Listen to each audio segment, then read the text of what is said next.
Tinapay mula sa langit.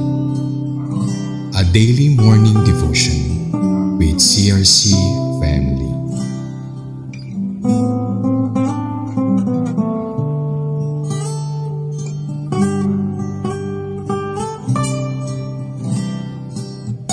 Praise God!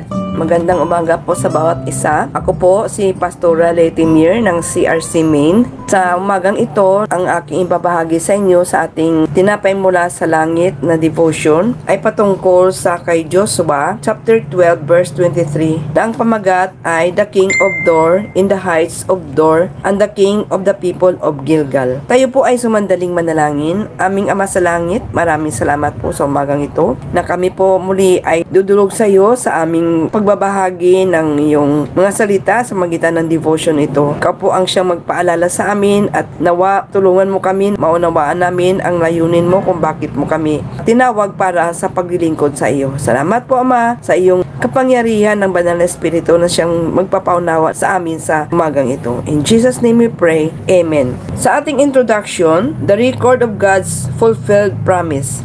This chapter lists the king and territories conquered by Israel. In verse 23, shows that even powerful cities and their rulers like Dor and Gilgal fell before God's people. It emphasizes that God's promise to Abraham, Isaac, and Jacob to give their descendants the land of Canaan was being fulfilled in detail. Una, natupad ang lahat na pangako ng Diyos. In Joshua 12:23, tanda ng tutupad ng pangako ang Diyos na ibigay ang lupaing Kanaan. Sa supporting verse, Joshua 21 verse 45, walang nabigo sa lahat ng mabubuting pangako ng Panginoon. Deuteronomy chapter 7 verse 9, ang Diyos ay tapat sa kanyang tipan. Pangalawa, walang kapangyarihan ang mga hari ng sanlibutan sa Diyos. In Joshua 12 verse 23, ang mga hari ng Dor at Gilgal ay natalo. Daniel chapter 2 verse 21, ang Diyos ang nag-aalis at naglalagay ng mga hari.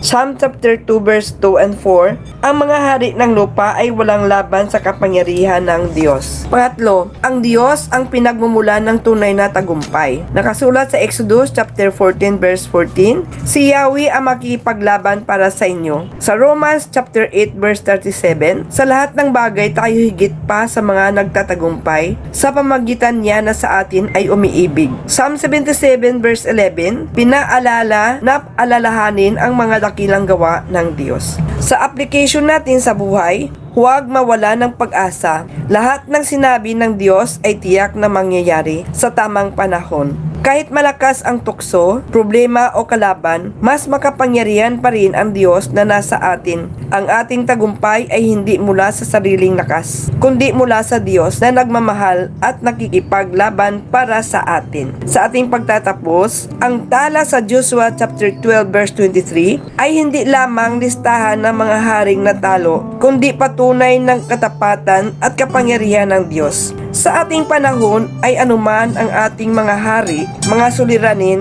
takot o kahinaan, lahat ay talunin ng Diyos, kaya't magtiwala sa Kanya at manatiling tapat sapagkat Siya ang nagbibigay ng tiyak na tagumpay. Purihin ang Diyos sa pagkabasa ng Kanyang banal na salita. Tayo po ay manalangin. Aming Ama sa langit, maraming salamat po sa aming napag-aralan at nalaman namin kung ano ang iyong nais na iparating sa amin, na matuto kaming sumunod sa iyo at magtiwala sa anumang aming naranasan mga pagsubok sa buhay. Dahil kung kami po ay hiwalay sa iyo, wala po kami magagawa. At ang aming mga hari na siyang nagiging problema o tukso ay amin ito mapagtagumpayan dahil ikaw ang hari na tunay na siyang nagmamahal sa amin. Maraming salamat po. Ito pong aming dalangin sa pangalan ng aming Panginoon Hesus. Amen. At ngayon po sa ating muling pagpaalala na tayo po ay patuloy na sumubaybay sa ating Tinapay mula sa langit tuwing alas 5:30 ng umaga. Araw-araw po yan at nawa ibahagi nyo rin po ito sa iba, sa inyong kapamilya at mga kaibigan na sa ganon sila din po ay pagpapalain ng Diyos.